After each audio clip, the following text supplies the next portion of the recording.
you so much for tuning in to A Time of Inspiration.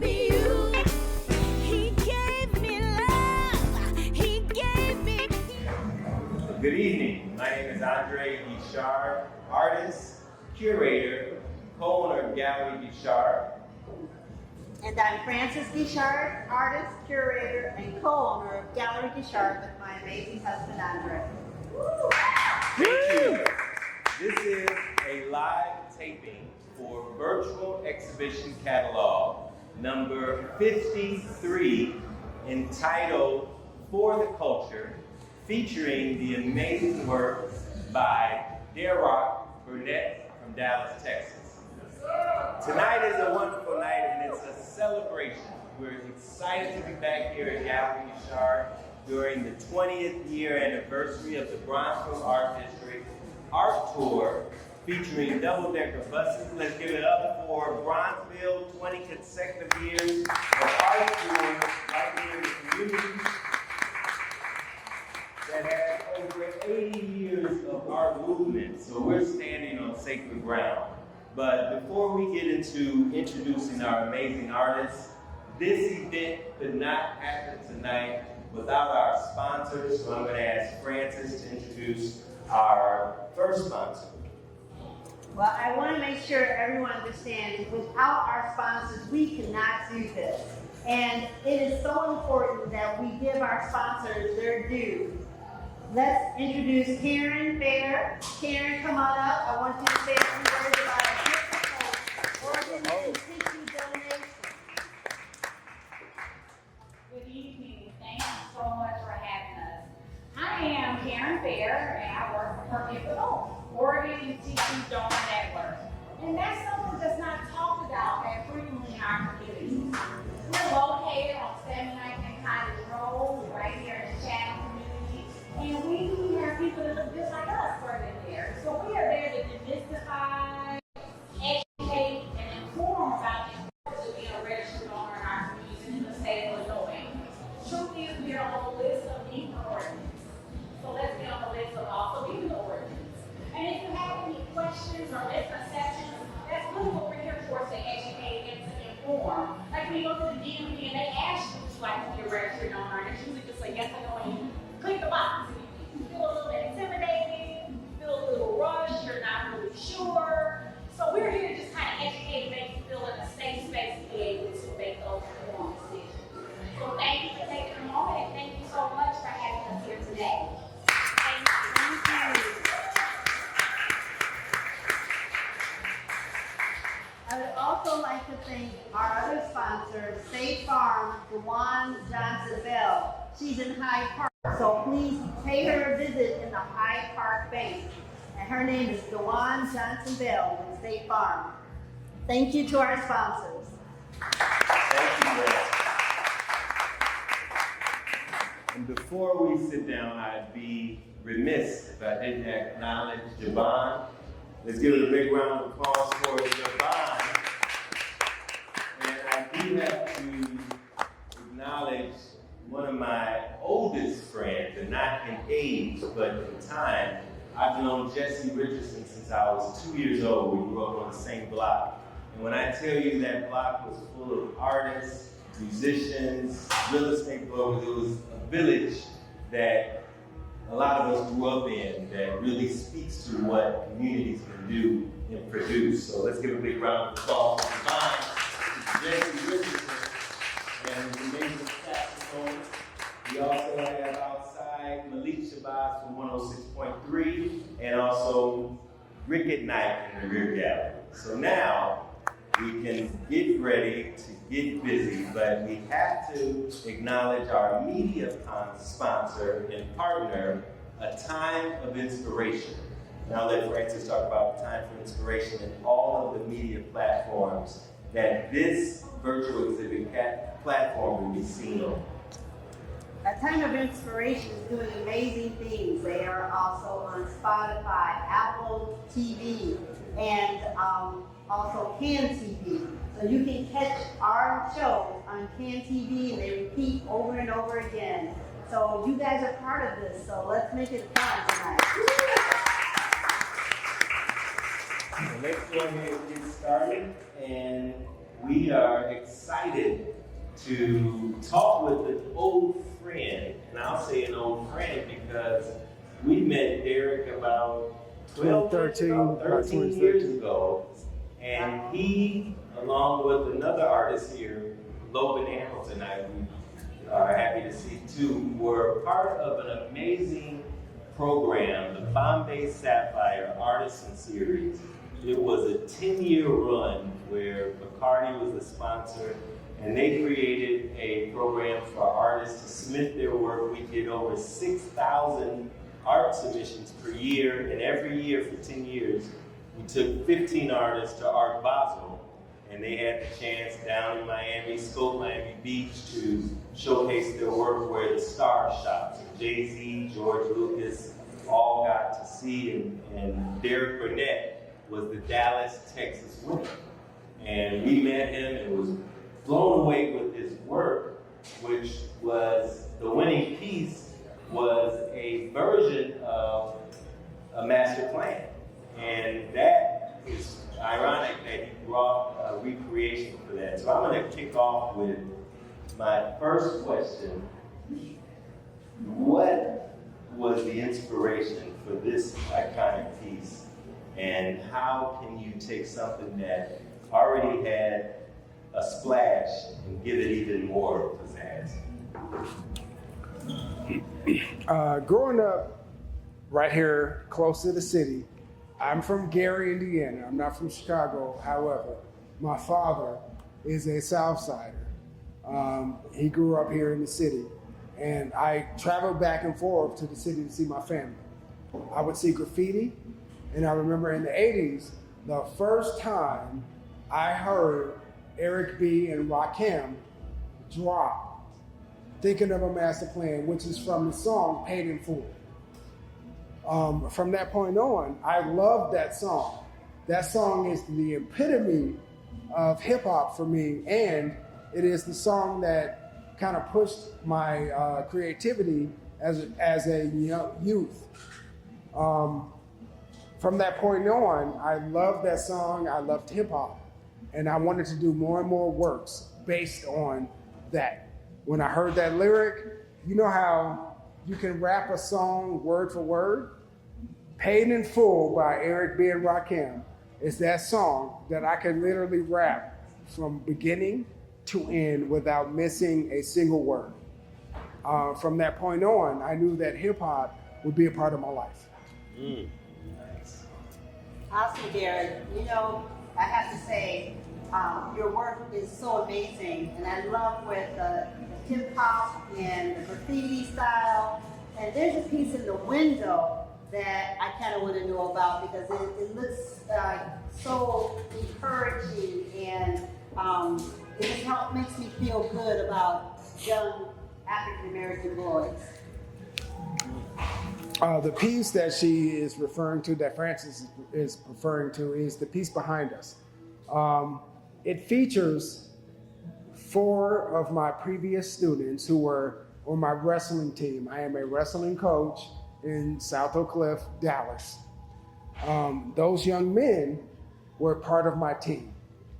And it features a lyric from rap artist Talib Kweli, which basically says that we are Black people, artists, that we toast to champagne, we toast to death and pain like slaves on a ship. Talking about who has the flyest chain. When I was a younger man, I was able to go to a concert, one of my first concerts at the House of Blues, and Talib Kweli was there. I created a piece, and Talib Kweli stopped his show and said, "Hey, this guy right here," and he pointed to me, the security guard was like, "Yo, I can't let you in with that." And I said, I did but you see, it's Talib. And he was like, "I'm gonna go over here to the coat check, and whatever happens when I go to the coat check, happens." So I was able to get the piece in, and Talib Kweli stopped his show and said, this is what real b-boying is about. From my youth, I remember coming over to Chicago with my family, with my dad, who is a Southsider. I would skip school. Sorry, Mr. Sutton and Mr. Weiss. I would skip school, and I would come over here and go to the Museum of Science and Industry. And I would go to the Museum of Science and Industry, and I would go to the Art Institute of Chicago. And from there, I would see all of these works that I would read about in books, but they were literally 30 miles from where I was. So I was able to take those things in and create my own thing based on what they provided. Nice. Beautiful. There's a painting, and I'm going to have you correct me on the title, Basquiat and Joseph's Clothes. It is Basquiat as Joseph with his coat of colors. Thank you. And it's the painting on this west wall with a light blue background. And what I think is so distinctive, we had the pleasure of talking with Derrock earlier this week during a collector dinner, and I started to realize he's really done something that I don't know if he realizes it, but he's really defined or redefined Black swagger. And Black swagger is just the full circle because he's combining original African masks. Those are masks that were used for traditional purposes, not for art. And he's juxtaposing it with contemporary art, graffiti. But it fits, no different than a contemporary home with some traditional can fit. And I just want you to elaborate on how you found those two elements that are almost like the alpha and omega of culture. Coming from Gary, Indiana, and having been exposed to Chicago, in Gary, Indiana, I attended a high school that was called Emerson School for the Visual and Performing Arts. The students there majored in visual arts. They majored in vocal, singing, playing instruments, acting, and then technical theater.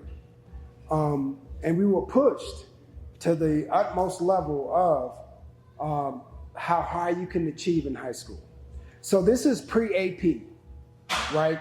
So after that, they started giving AP tests, but at that point, we were just doing it because our professors, our teachers had programmed us and taught us to do that.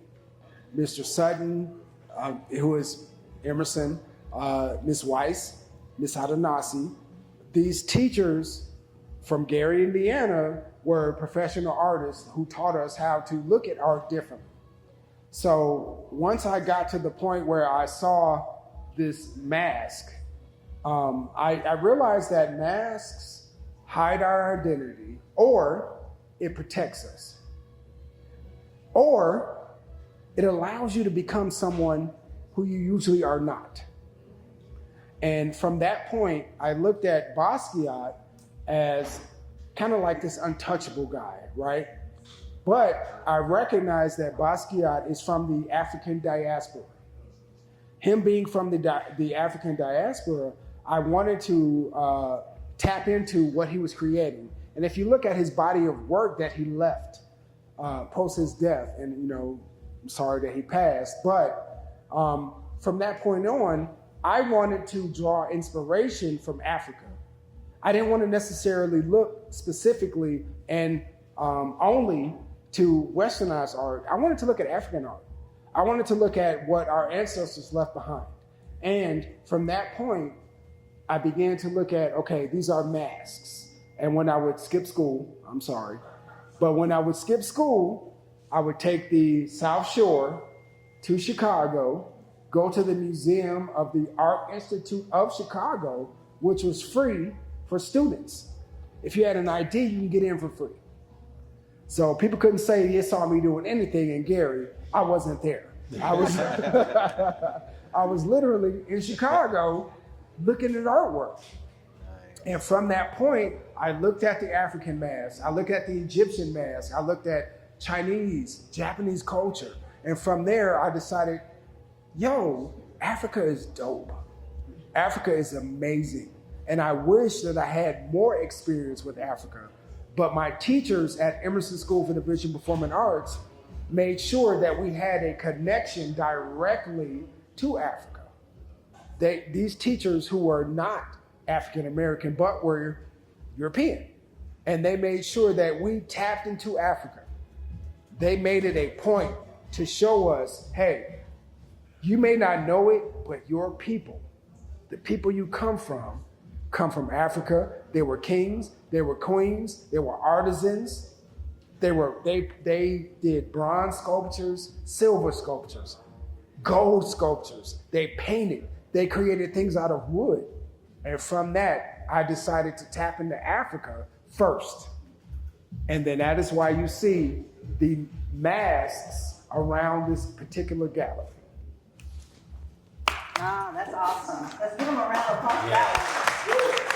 I have to say, how teachers inspire young people. And all the teachers out there, you guys are doing amazing things. Yes. Because we have an amazing person right here inspired by his teachers.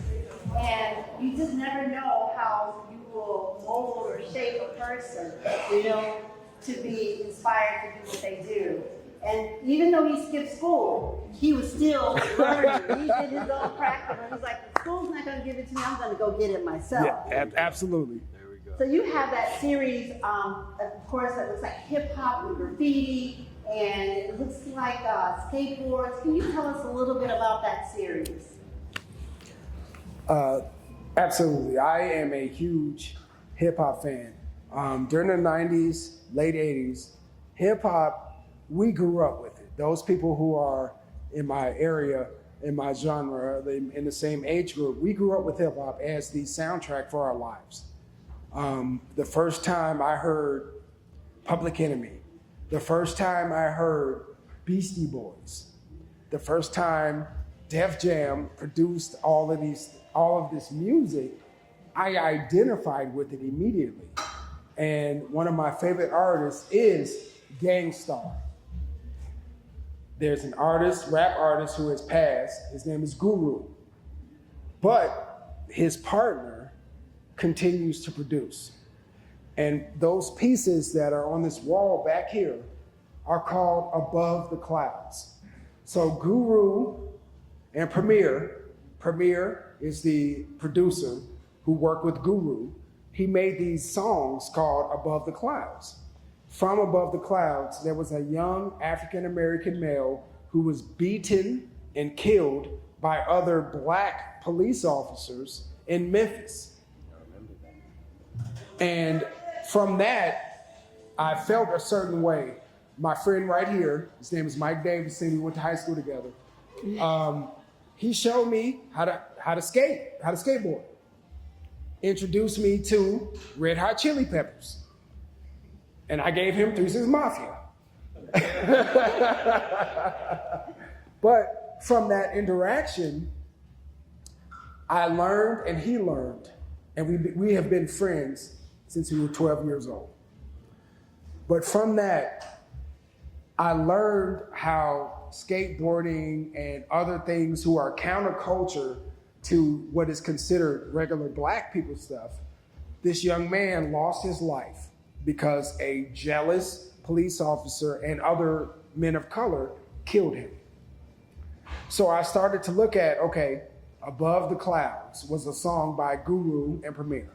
So I put these skateboards, I put these birds, I put these, I'm sorry, my first cousin Shauna is here making me cry.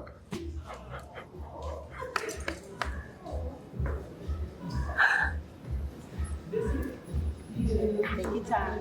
It's all have family.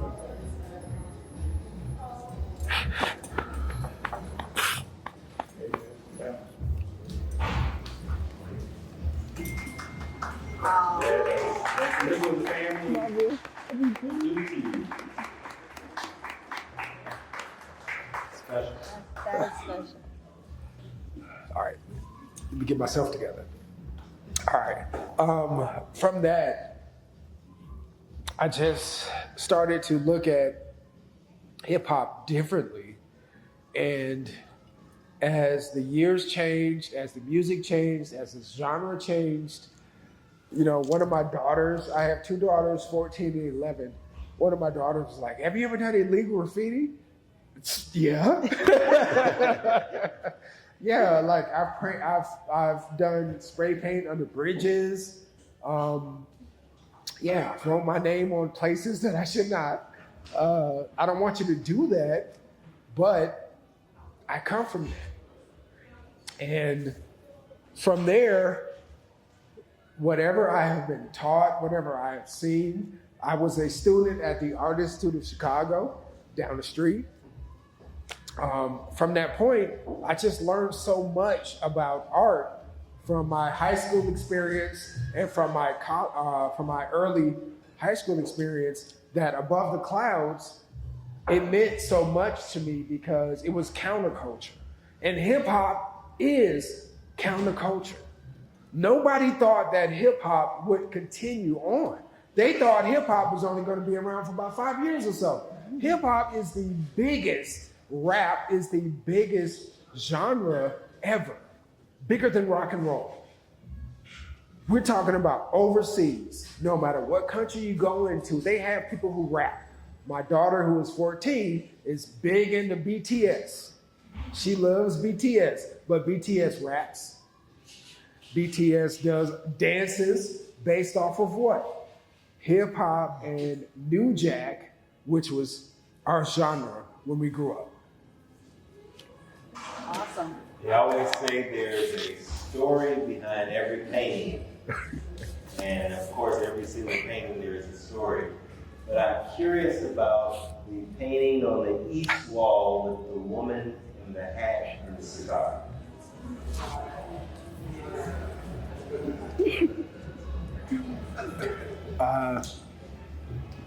Hola.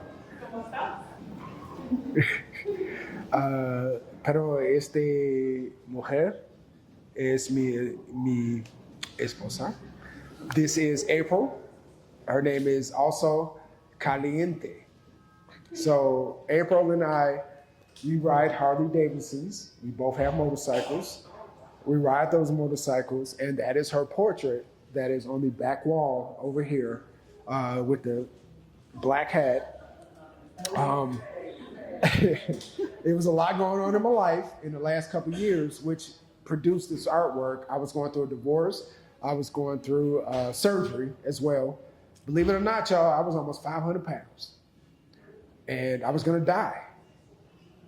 And I made a decision to not do that and to do as much as I could for my children so I could be around.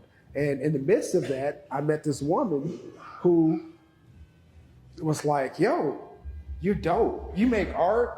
I make sculptures. I make jewelry." And we went out, and after that, we have been together ever since.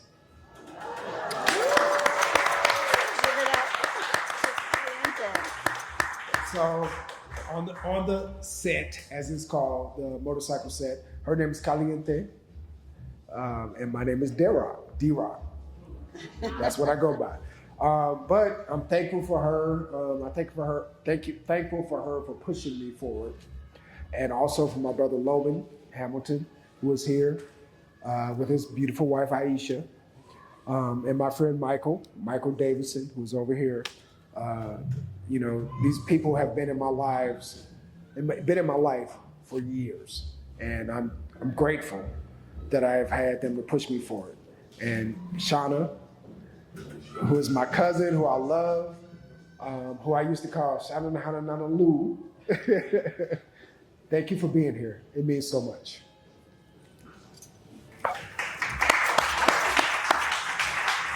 There's nothing like family when you're an artist and your muse, you know, it gives you that inspiration and you feel like you want to do anything and everything. I see you see someone else you know too. Brandy. Hey, Brandy. Hey, Brandy. Who was my cousin, and we lived next door to each other. Oh, nice. You grew up with your cousin.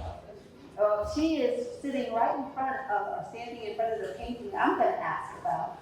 It's a painting on acrylic, and I just want to know more about that piece. And everything else is on canvas or wood.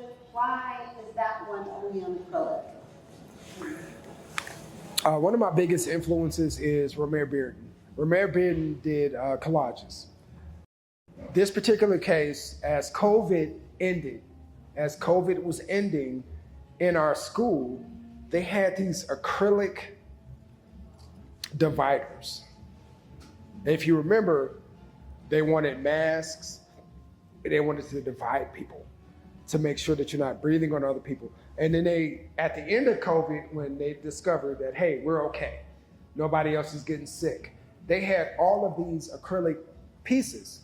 And they were like, well, what do we do? We're gonna throw them out.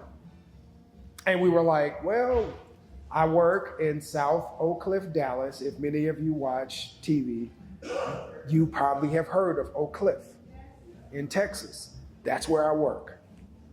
But I'm from Gary, Indiana, and I'm right here in this area.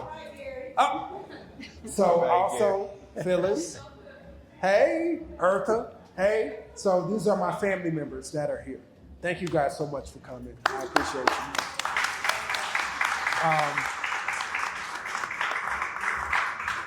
Like my eyes getting water, my eyes gonna be mad red. Thank y'all for doing that to me.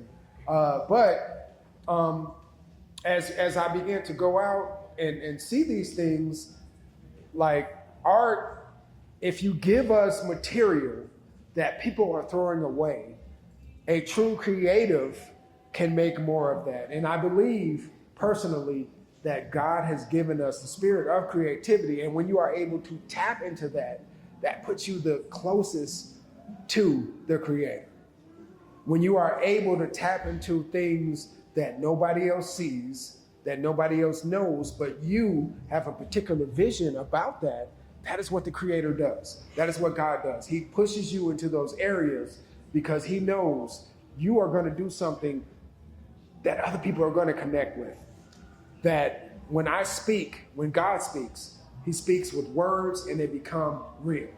When we create, we see things and we see materials that nobody else wanted, and we create things. I'm also working on a piece right now, which is a discarded piano top. The cover for a piano. They were literally throwing it out, and I said, I'm gonna do a Nina Simone piece on that. Can I have it? And they were like, yeah, you can take it. They didn't care. They were like, yeah, you can have it. I put it in the back of my truck, and now I'm making more art out of it. And that's what it was when this particular piece, Madonna and Heart, if you follow visual art, Madonna is the reference to Virgin Mary. And child is usually Madonna and child, but Madonna and heart. There is a heart that has been etched into the acrylic. So what's on the outside is a human heart that has been etched on the outside. And then I have a mother and a child behind that. And behind that is another pane of acrylic that I have painted. And you have to paint it in reverse. That is the part that is the scariest thing, because you got to make it in reverse. If you don't make it in reverse, it's not going to look right. So thank you guys for allowing me to experiment, because I know at first Andre was like, what the hell is this? And then we talked about it once it got here, and he was like, yeah, I like that. That's true. Thank you. Let's give a big round of applause for Derrick Burnett.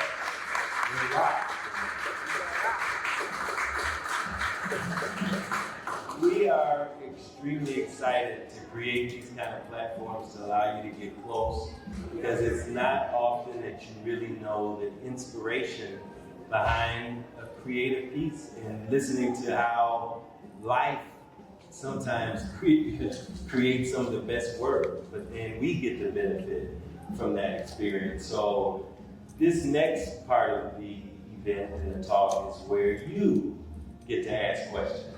No question is a stupid question, and we're all creators. So open your mind to any piece you've seen or any experience that he may have gone through that you'd like to learn about by show of hands, and we'll just go around and answer any questions anybody has. Hello. Hello. So I actually appreciate you all bringing up like the initial question that was on the extraction of Basquiat. And actually, I will circle back to that and also asking this question as a church kid, as someone who grew up in church and also was someone familiar with his life story. I was just curious about like the connection between like Basquiat and even like the story of Joseph, because you have Basquiat who ran away at 17, Joseph who was sold into slavery at 17. And then by the late 20s, Basquiat had really built his career, and then Joseph was through in Egypt. So I was very curious about the connection there. Thank you for that. Thank you. That's an amazing question.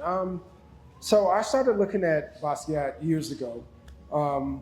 You know, for some people, they're like, well, I don't understand his work. It's very rudimentary. It's very abstract. It's very, very childish-like. But when I looked at Joseph, who had brothers who were jealous of him, Basquiat really sought the approval of his father. And so one of the first major shows that Basquiat had, his father attended it, but his father was like, yeah, this is nice. And he didn't really respond, right? And so when I get to drawing inspiration from the African diaspora, I looked at Basquiat as this kind of untouchable guy, right? It's because he's up here. And I was like, you know what? What if I put him in this situation? And when you look at this particular portrait, Basquiat looks very proud. He looks very proud of who he is at that moment.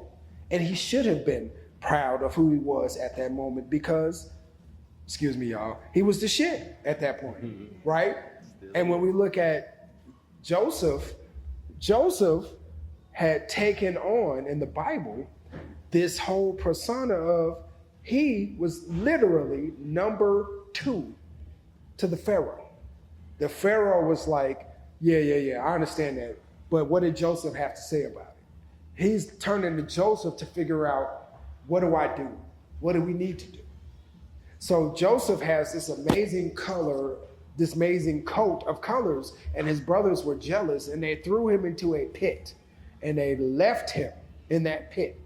But you see in this particular portrait, I wanted to capture that moment when Joseph's father gave him the coat. When he was so proud of himself, when he came into his own of, you know what, my dad loves me, like regardless, I feel a certain way about myself. I got swag, I got style. But that is also hip hop, right? Hip hop is style, it is swag. And we get to decide for ourselves at this point in time who we want to be based on history. I remember for the first time when I heard Public Enemy, when I heard Beastie Boys, when I heard KRS-One. And my artwork connects to those same people. But I was raised in the church. So therefore, at Van Buren, my sister know, my cousins know, at Van Buren. So we were all taught to respect God. And at that point, yes, I'm going to include this in my work, but I also understand that we are in a moment, we are in a movement. And as Black people who create content, other cultures look to us for where to go. We have created jazz, we have created blues, we have created rock and roll, and we created hip hop and rap. That is from us. And however you want to paint it, it comes from us. We've made it, and we go beyond that. So as we enter 2026, what does that look like? Many of the pieces that you will see around you embraces that. It embraces the past, it embraces the present, and then embraces the future. This piece right here behind us, which is called Ninth Wonder. A lot of people are like, oh yeah, the producer, Ninth Wonder. No. Ninth Wonder, which was a song that was produced on Blowout Comb by Diggable Planets. Ooh. If you remember Diggable Planets, and you had these three artists who came through with this whole, we're bugs, we're just babies. We're just babies in the universe. And that's what they spoke on. This particular piece is an Afro-futuristic piece. Basquiat, even though it is biblical, Basquiat as Joseph with his coat of colors, when you look at him, he is embracing himself. Many of you don't know this, but I created a portrait of my grandparents, my cousin Shauna, who is here. These are our grandparents. These are our biological grandparents, my dad's mother and my dad's father, who are from Chicago. I created this portrait and I did not like it. Some of the pieces that you see around you, I had failures and I chopped them up, I tore them up, I cut them up, and then I reappropriated my own work back into something new, something that other people could connect with. And I believe that the creativity that artists have, that is the thing that separates us. Many people do the same thing. Many people do spray paint, do portraits, do drawing, but creativity is the thing that separates us. So how creative you are is what's important. When you are able to tap into the root of who you are and express something creatively that nobody else has done, that is when you make a difference. Well said. Let's give it up for Derrick Burnett. So I'm going to ask Francis to close, but before I close, I just really want to ask you to put yourself in the mind of what is occurring and what just occurred. Besides your art activism, to be here to learn and to seek knowledge about this creative process, I can remember 32 years ago, before making the transition to be a full-time artist and working in corporate America, and thinking about a busy quarter as a professional. But even at the end of a quarter, I might review my work with my supervisor or his supervisor, two people. But what is happening tonight is Derrock has undressed himself to the public because his work is examined and inspected by all of us, unlike what we might go through in our profession.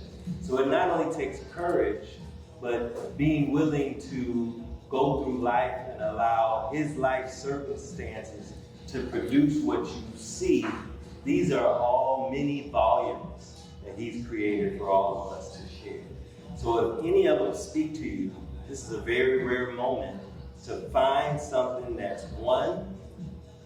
archival, that's gonna last hundreds of years, and that you can pass on to your family and build wealth and culture in your family off of his national treasure that he created. So I just wanted us to take a moment in time and appreciate where we are, because it's very rare that anybody gets the opportunity to examine someone's work like he's exposed himself. So let's give a big round of applause for Derrick Burnett on a phenomenal job of the culture that he's expressing, and already 2 of these works have found homes, and I'm looking forward to all of them finding homes. Thank you, thank you. Thank you, Derrick. Thank you, Andre.